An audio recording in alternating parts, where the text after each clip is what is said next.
Good morning and greetings from Northumberland on All Saints' Day, Sunday the 1st of November.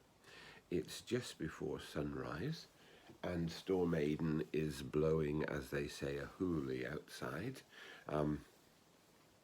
As I said yesterday, it seems strange to name this violent storm after someone who was filled with the gentle love of Christ, but whose heart burned like a flame in our land. There we go. As I anticipated yesterday when I spoke to you, things have developed. The Prime Minister's announcement, which came yesterday eventually at about 6:30, 6:45, told us what had been widely leaked to us and that we're entering in into a new lockdown, which, if Parliament approve it, and there's no reason why they shouldn't if Parliament approve it, will start on Bonfire Night, the 5th of November, and will continue until the 2nd of December. It, of course, takes out Remembrance Sunday, and, of course, it takes out Advent Sunday, and services for the beginning of Advent will obviously be changed to reflect that, taking place as they will on the second week of Advent. That's where we are, and that's how it will be. Here in our benefice, there are services planned today at Ellingham and Beadnell. Ellingham at 9:30 and Beadnell at 9 o'clock, and then at 3 o'clock, where we have an All Souls memorial service. And in North Sunderland, tomorrow, All Souls Day, we have an All Souls service at 3:30. All of these will go ahead, as will our Wednesday Eucharist. After that, I think it's very unlikely that we will have another service until December, but of course we have to wait for Parliament to decide, and we will be making plans and announcements as the week commences. Remembrance Sunday services, including the outdoor one at the Moore Memorial, now are, I think, very unlikely to happen in anything but a microscopic form, but we will publish details as soon as possible. That's the end of the news and of today's disruption. I want to just take us for a moment into the Gospel reading today. The Gospel reading for All Saints is a very powerful reading and a very well-known reading. I'm just going to read a little bit of it to you, and I've had to take my glasses off to do so.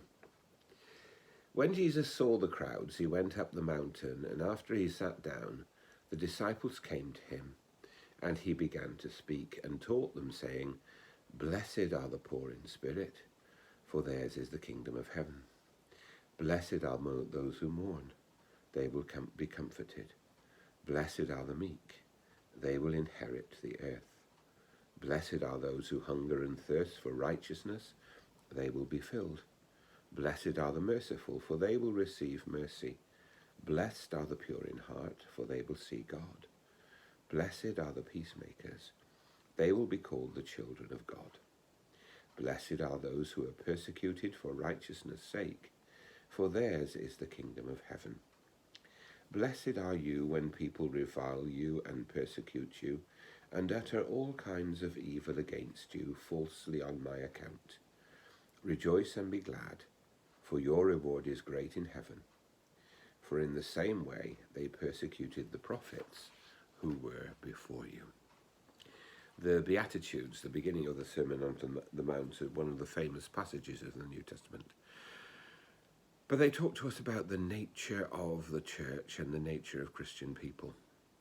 And the Feast of All Saints is, above all, a feast of the whole community of God. Someone once entitled a service as All Saints, All Souls, and All Sorts. We're saying that the love of God and the kingdom of God encompasses those who are living and those who departed. And during this month of November, we are opened again to that mystical aspect of the church triumphant and the church militant, as the prayer book puts it. The church in heaven and the church on earth. And that we are connected. We are connected with all those who have gone before us, and we are connected with those who will come after us.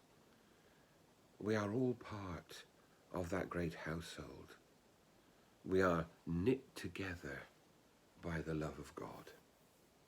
And even in these difficult times, we hold on to that we are part of a great family, that what we experience now is passing, but what we are given by God, our blessedness, will continue through this crisis, beyond it, and indeed until the end of our lives and beyond that.